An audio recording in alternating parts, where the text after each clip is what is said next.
I'm the first president in 71 years that didn't start a war.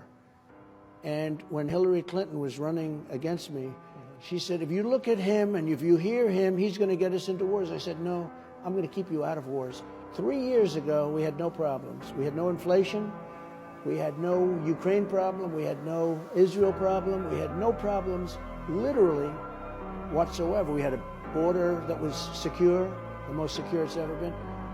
The United States economy was the strongest it's ever been. We did some job, and now everything is horrible. You're going to end up in a world war.